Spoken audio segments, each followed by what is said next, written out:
In the fading warmth of a Queen's afternoon, Archie Bunker sat in his worn armchair, nursing the illusion that the world around him still obeyed the same rules it once did.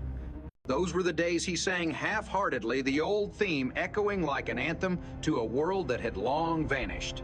Yet inside his modest living room, America's social conflicts, racial anxieties, and generational fractures gathered like invisible guests, refusing to leave. It began, as it so often did, with Edith's gentle optimism and Archie's stubborn certainty colliding over something as simple as renting a room. The hospital had called, they were sending someone to board upstairs.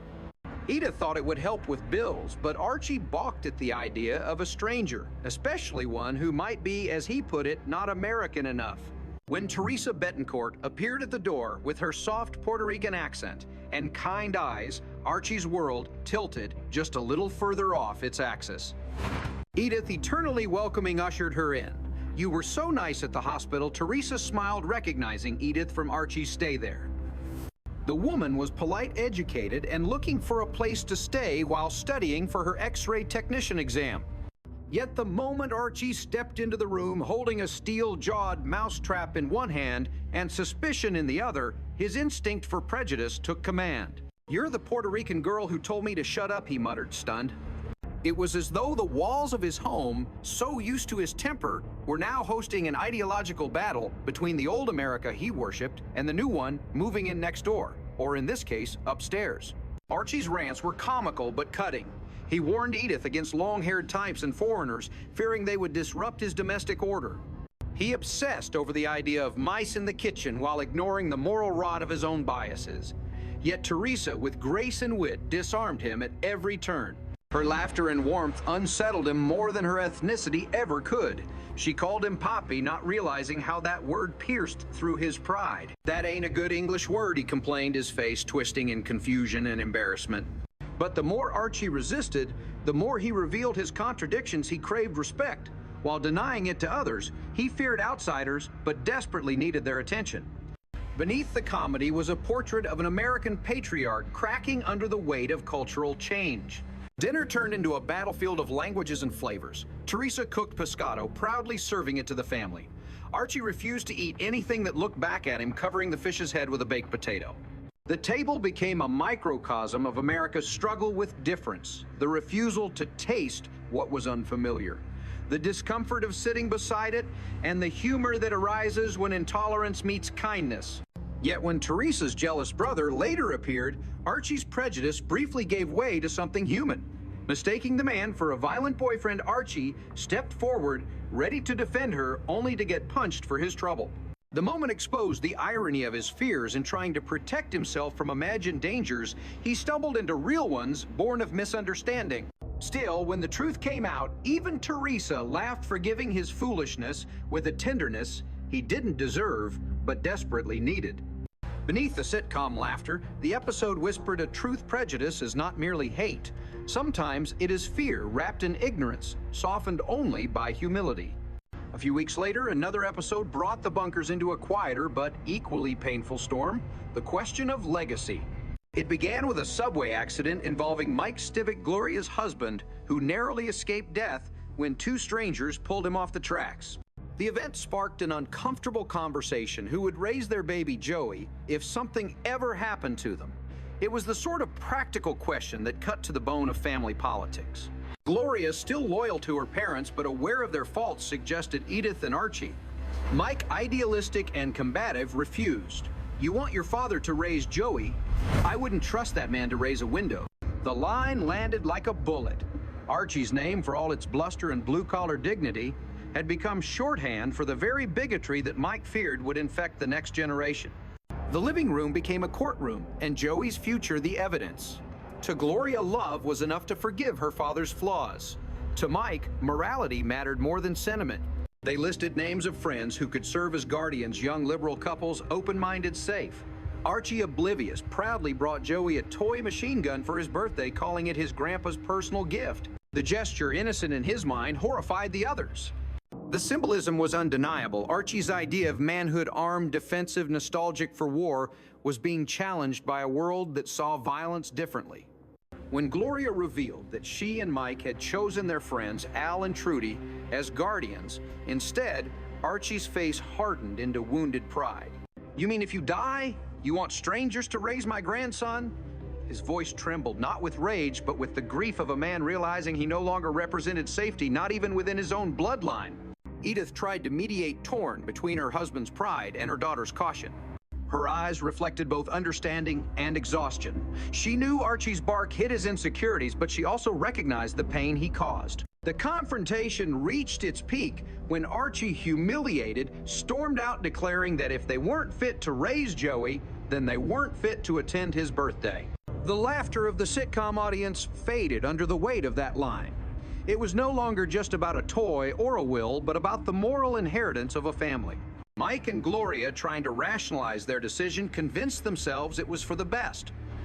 But when Gloria revealed that Al Bender, the man they had trusted, had once made a pass at her during a drunken night, Mike's righteousness collapsed into jealousy. Suddenly, the perfect alternative seemed corrupt.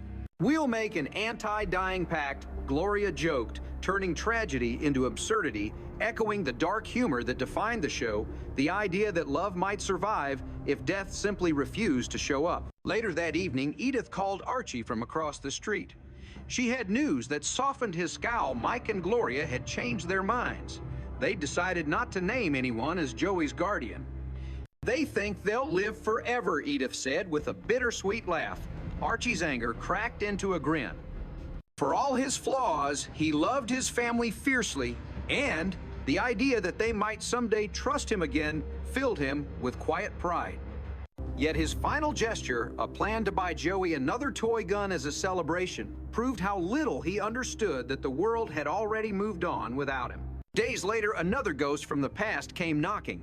Edith, shopping at Ferguson's Market, bumped into a man she hadn't seen in years, Bummy Fincel, a boyhood friend of Archie's. His arrival seemed harmless enough, a nostalgic reunion of old neighbors. But nostalgia in Archie's world always carried the risk of exposing inconvenient truths. When Edith announced that Bummy was coming to dinner with his wife, Archie's reaction was strangely nervous. "Who'd he marry?" he asked, half dreading the answer.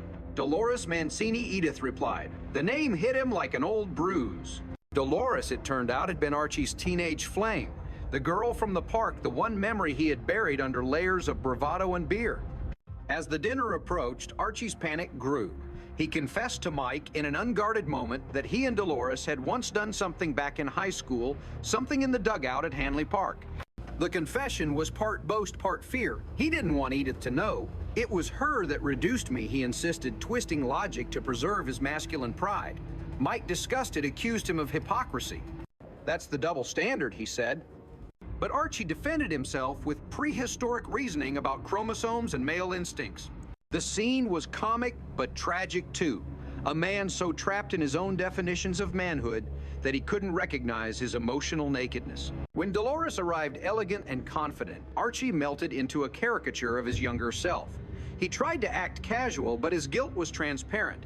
Edith, oblivious at first, welcomed her warmly. Over dishes of chicken and awkward laughter, the truth slowly resurfaced. In the kitchen, while washing dishes, Dolores let slip the memory of that night, the picnic, the fudge cycle, the dugout. Edith, ever polite, listened with a quiet smile. Only later did she piece it together. "Oh, Archie," she said softly, confronting him not with anger, but with understanding. "I know all about it." The confrontation that followed was one of the most tenderly written in the series. Archie, fumbling for words, tried to justify himself with pseudoscience and guilt. But Edith's forgiveness disarmed him. "Whatever you did before we were married is your business," she said gently. "Just like what I did before we were married is mine." The irony hung in the air like a benediction. Archie for once was speechless.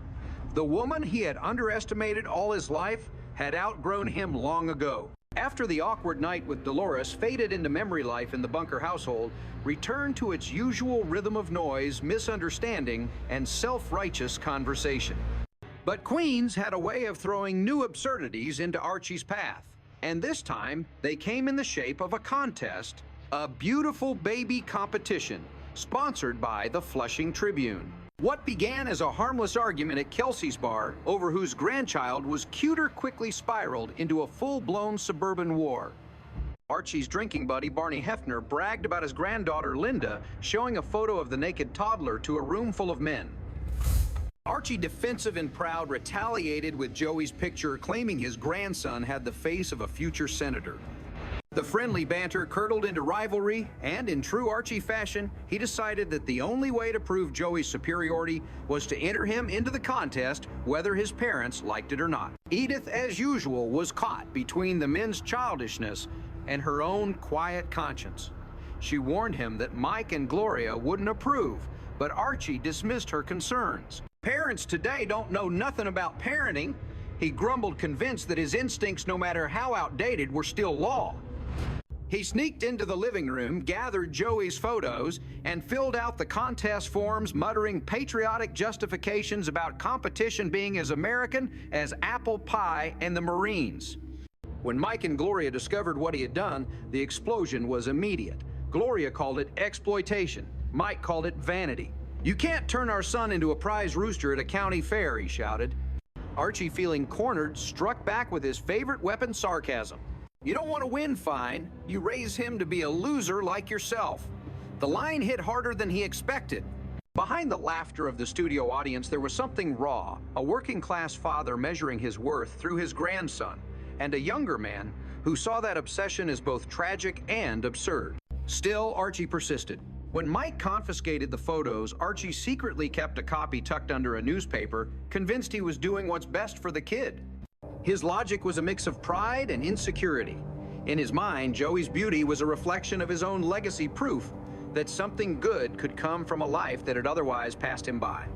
Edith watched helplessly as he cut out extra voting slips from the newspapers, forging signatures from dead neighbors and long-forgotten acquaintances. "That's cheating," she said gently. Archie brushed it off. "Cheating's only cheating when you lose." Her disappointment was quiet but profound. She had long accepted that Archie's moral compass pointed mostly toward convenience, but she still hoped he might one day surprise her. Meanwhile, Barney was running the same game on his end, forging votes for little Linda. Their friendly bet, $10 and a lifetime of bragging rights, became a small-scale parody of American politics itself. Corruption disguised as competition pride, masquerading as patriotism. When Archie's fraud was discovered, Mike erupted again, accusing him of teaching Joey all the wrong lessons. But Edith, ever the peacemaker, saw something else.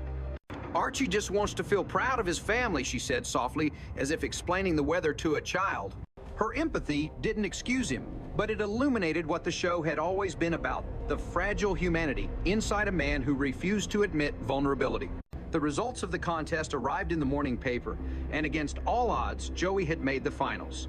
Edith beamed with joy, cutting out the article to send to relatives.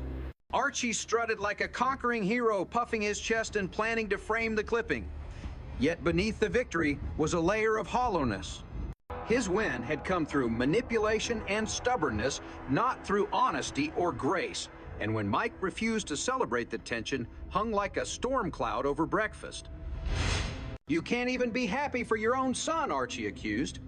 "I'm happy for him," Mike replied. "I'm just not happy for what he's learning from you."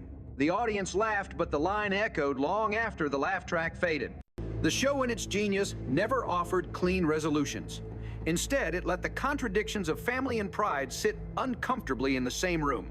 Each of these episodes, Teresa's arrival, Joey's birthday, Dolores's, Return the Baby contest, was a window into the same house, but a different America. Through Archie's bluster and Edith's patience, the series captured the country's struggle between memory and progress. Archie was not a villain. He was the echo of an entire generation that had once believed decency meant sameness, that good neighbors looked alike and prayed alike. His prejudices were ridiculous, but they were rooted in fear. The fear of losing control, of being left behind in a world that spoke new languages and questioned old hierarchies. Teresa's laughter, Gloria's independence, Mike's education, all of it represented the future closing in around him. Yet for all his resistance, Archie's humanity kept peeking through, making him impossible to hate completely. He could insult a guest 1 minute and defend her the next. He could curse his son-in-law and still babysit his grandson with pride. Edith remained the soul of the story, the quiet, moral counterpoint to Archie's chaos. Her kindness was not naive, it was radical. In a house full of shouting men, she represented the wisdom of listening. When she forgave Archie for his teenage indiscretion with Dolores, it wasn't out of weakness but strength. "What you did before we were married is your business," she said, dismantling decades of male guilt in a single line.